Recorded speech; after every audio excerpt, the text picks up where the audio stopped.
Halo semuanya, kali ini kita akan membahas tentang hama tanaman, khususnya mengenai gulma. Lalu, apa yang dimaksud dengan hama tanaman? Hama tanaman adalah organisme yang dianggap merugikan dan tidak diinginkan dalam kegiatan sehari-hari manusia. Kehadirannya dapat menimbulkan kerusakan pada tanaman budidaya dan juga menurunkan hasil pertanian. Terdapat dua tipe hama, yaitu hama tumbuhan atau yang seringkali disebut dengan weeds atau gulma, dan hama hewan atau juga disebut dengan pest. Dan pada kesempatan kali ini kita akan berfokus pada hama gulma. Bisakah Anda tebak yang mana adalah gulma?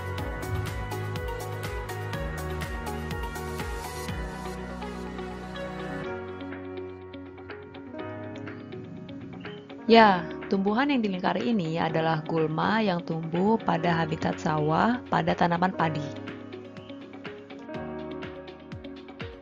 Gulma memiliki pengertian sebagai segala macam tumbuhan yang tumbuh di tempat budidaya atau disebut juga dengan tumbuhan liar.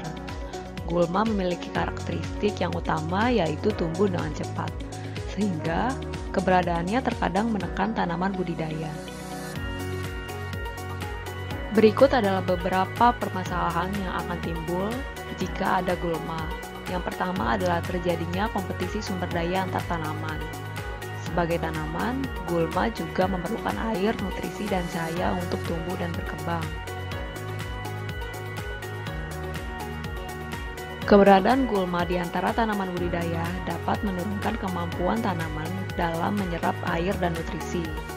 Kemudian, jika gulma tidak ditangani secara cepat, maka gulma akan semakin membesar, dan hal ini akan mengikis kemampuan tanaman budidaya untuk melakukan fotosintesis. Sehingga tanaman akan kalah dalam berkompetisi dan akhirnya melemah karena gulma sendiri dapat melepaskan zat alelopati yang menghambat pertumbuhan tanaman lain. Yang kedua, gulma juga dapat mengganggu jalur drainase, terutama untuk jalur yang tidak disemen. Pertumbuhan gulma yang terlalu padat akan menyebabkan aliran air yang mengalir menjadi berkurang. Selanjutnya, gulma juga dapat termakan oleh herbivora saat tumbuhan pakan sedang menipis. Contohnya adalah ragwort dan buttercup. Contoh lain adalah gulma black nightside yang memiliki racun dan penampakan seperti blackcurrant, sehingga dapat menyebabkan kesalahan identifikasi saat foraging. Gulma juga dapat menjadi inang bagi vektor penyakit tanaman. Contohnya adalah gulma chickweed yang dapat menjadi vektor whitefly dan juga red spider mite. Kedua organisme ini memiliki kemampuan sebagai vektor untuk menyebarkan penyakit CMV atau cucumber mosaic virus. Bahasan kedua tentang materi ini adalah biologi gulma. Penting dilakukan pengenalan karakteristik yang dimiliki gulma, karena dengan itu kita dapat melakukan rekognisi dan identifikasi dengan lebih cepat, sehingga kontrol gulma yang tepat dapat dilakukan. Beberapa karakteristik gulma yang penting untuk diperhatikan diantaranya adalah bentuk kotiledon, warna daun, dan juga karakter permukaan daun. Berdasarkan karakteristiknya, gulma dikelompokkan menjadi 3 golongan, yaitu golongan rumput, golongan teki, dan juga golongan daun yang lebar. Gulma golongan rumput termasuk ke dalam famili Gramineae atau Poaceae. Ciri-ciri umum yang dimilikinya adalah batang yang bulat atau agak pipih dan berongga. Kemudian daun-daunnya soliter, pada ruas-ruas tersusun dalam 2 deret, dan umumnya memiliki tulang daun yang sejajar. Lidah-lidah daun sering terlihat jelas pada batas di antara pelepah daun dan helaian daun. Kemudian dasar karangan bunga adalah anak bulir yang bertangkai atau tidak. Dan masing-masing anak bulir tersusun atas satu atau lebih bunga kecil, di mana tiap bunganya dikelilingi oleh brahtea. Gulma ini memiliki stolon di dalam tanah dan sulit untuk diatasi secara mekanik. Contoh gulma dari golongan rumput adalah alang-alang dan juga rumput kelulang. Golongan kedua adalah golongan teki yang termasuk ke dalam famili Cyperaceae. Batang umumnya berbentuk segitiga, namun kadang-kadang juga bulat tanpa rongga. Tidak memiliki lidah daun atau ligula. Bunga sering dalam bentuk bulir atau anak bulir. Golongan teki memiliki umbi yang memiliki daya tahan luar biasa pada pengendalian mekanis. Contohnya adalah rumput teki dan juga jekeng. Gulma berdaun lebar umumnya termasuk dalam famili Dicotyledone dan Pteridophyta. Daunnya umumnya lebar dengan tulang daun berbentuk jala. Gulma ini biasanya tumbuh pada akhir masa budidaya. Karena daunnya yang lebar, maka kompetisi yang dapat terjadi dengan tanaman budidaya adalah kompetisi cahaya. Beberapa contoh diantaranya adalah babandotan dan jarong. Berdasarkan cara hidupnya, gulma hidup dengan 3 cara. Yang pertama adalah gulma semusim. Artinya, siklus hidup dari gulma semusim ini dimulai dari berkecambah, bereproduksi sampai akhirnya mati, hanya berlangsung selama 1 tahun. Pada umumnya, gulma semusim mudah untuk dikendalikan. Namun, karena pertumbuhannya yang sangat cepat dan produksi biji yang sangat banyak, pengendalian gulma semusim memerlukan biaya yang lebih besar. Beberapa contoh gulma semusim adalah bayam duri, lulangan, dan rumput jampang. Gulma 2 musim.